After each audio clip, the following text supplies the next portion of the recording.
Bom dia. A nossa aula de hoje vai ser o movimento tenentista. Hoje vou dizer aqui os movimentos que aconteceu, o movimento tenentista que aconteceu na década de 20, tá bom? Dois movimentos que ficaram bem mais marcados, sendo que no Brasil existiam outros diversos movimentos tenentistas nesse período, mas os que ficaram marcados mesmo foi os 18 do Forte, que aconteceu no Rio de Janeiro, o segundo 5 de julho, em 24, em São Paulo, e também a Coluna Prestes, liderada por Luiz Carlos Prestes, percorreu o Brasil, tá bom? Bom, o tenentismo foi um movimento político-militar que, pela luta armada, pretendia conquistar o poder e fazer reformas na República Velha. Era liderado por jovens, sobretudo oficiais, principalmente tenentes, tá bom? Eles queriam, o objetivo deles, moralizar a administração pública e queriam também o fim da corrupção eleitoral. Eles pregavam a instituição do voto secreto e a criação de uma justiça eleitoral honesta. Eles defendiam o nacionalismo econômico, a defesa do Brasil contra a exploração de empresas de capital estrangeiros e desejavam uma reforma na educação pública para que o ensino fosse gratuito e obrigatório para os brasileiros, tá ok?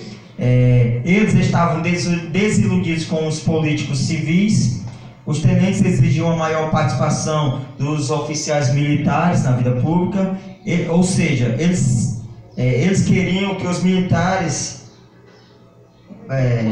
a maioria das propostas do tenentismo contava com a simpatia da grande parte das camadas médias urbanas, dos produtores rurais que não pertenciam à oligarquia dominante e também alguns empresários da indústria.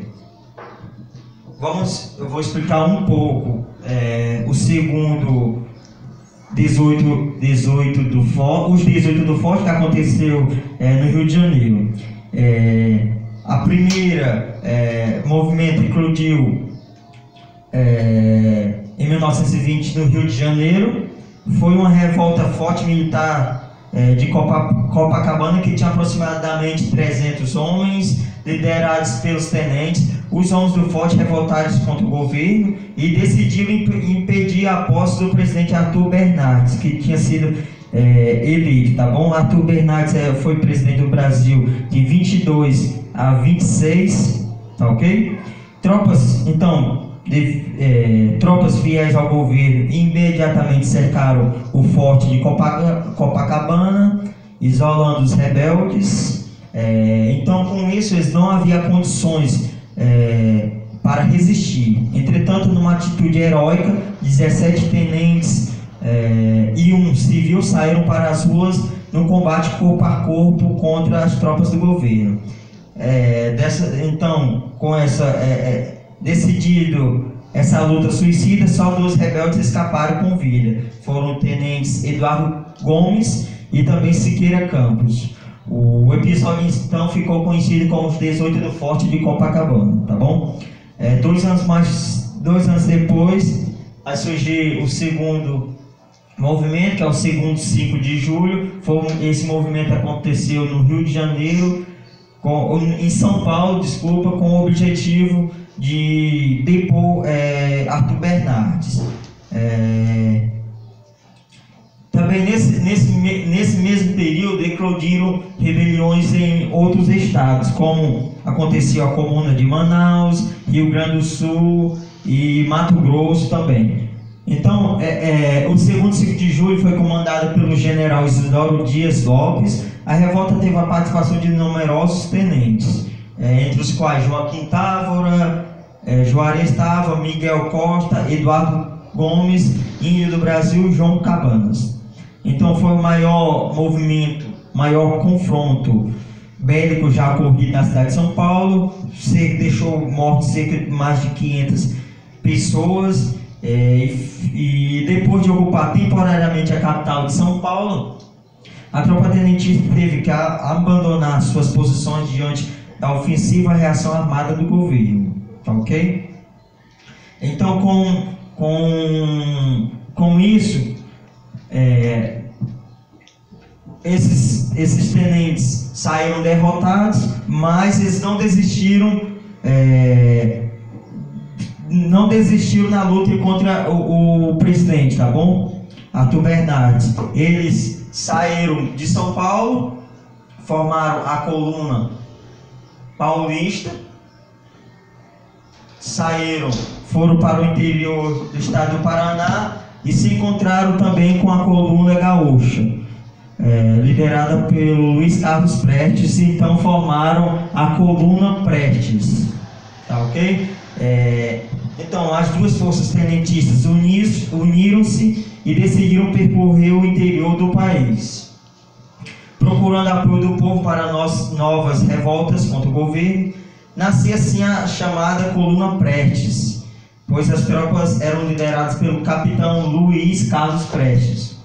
Sem descanso, o governo perseguia as tropas da coluna Prestes, que por meio de brilhantes manobras militares conseguia escapar das perseguições. Essa coluna Prestes iniciou-se em 1925 e terminou em 1927, foi a mais longa. Ela percorreu o interior do país. Esses se juntaram por volta no auge, por volta de 1.500 pessoas. Eles saíram em marcha no interior do país, principalmente nos interiores. Eles não percorriam nas grandes cidades. Eles não queriam o confronto com as tropas do governo, tá ok? Eles percorreram por volta de 27.000 quilômetros. Então, eles queriam apoio popular. Esses que formaram a coluna Prestes, eles queriam apoio popular, mas no entanto, em 1926, os homens que ainda permaneciam na coluna decidiram ingressar na Bolívia e desfazer-se finalmente a tropa. Então, como não tiveram tanto esse apoio popular, eles também começaram a ficar cansados, né, pessoal? Em 1927, depois de percorrer Brasil, supondo que aqui é Brasil, iniciaram por aqui, foram ao norte, voltaram, então decidiram, sem sucesso, essa coluna, sem ter totalmente o apoio popular, eles então decidiram se ingressar e ir para a Bolívia, tá bom?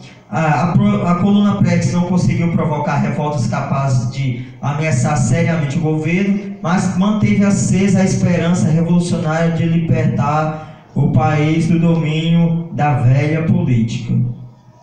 Então, durante 2 anos, a coluna Prestes, comandada por Miguel Costa e Luiz Carlos Prestes, composta da junção das tropas que sublevaram São Paulo e Rio Grande do Sul em 1924, percorreu cerca de 27.000 quilômetros,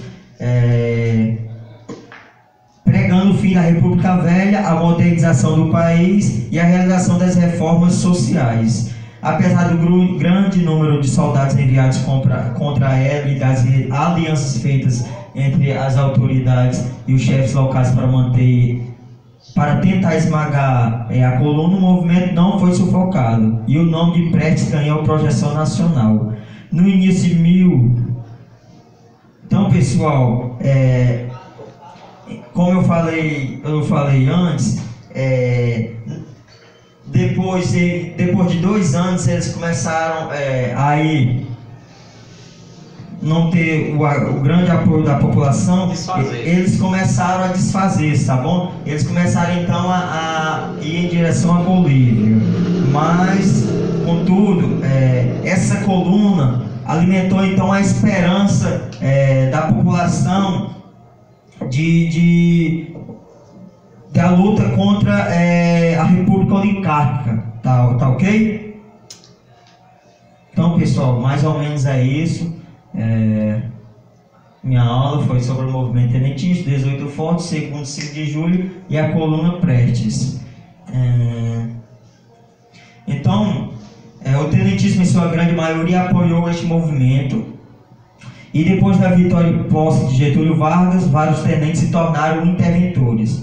Esse foi o caso de Juraci Magalhães, Bahia, Landry Salles, Piauí, Magalhães Almeida, Maranhão e Magalhães Barata, no Pará, entre outros. O tenentismo continuava presente na vida pública nacional, porém dividido. Luiz Carlos Prestes e uma minoria que eu acompanhava fizeram parte de uma divisão. Em 1937, a outra divisão do tenentismo, formada por Juraci Magalhães, Juarez Távora, Eduardo Gomes e outros, rompeu com o presidente Getúlio Vargas e passou para a oposição, tá bom? Em 1945, o tenentismo anti-getulista conseguiu depor o ditador Getúlio Vargas e lançou a candidatura do brigadeiro Eduardo Gomes, bem lembrado daquele que participou no 18 do Forte, tá bom?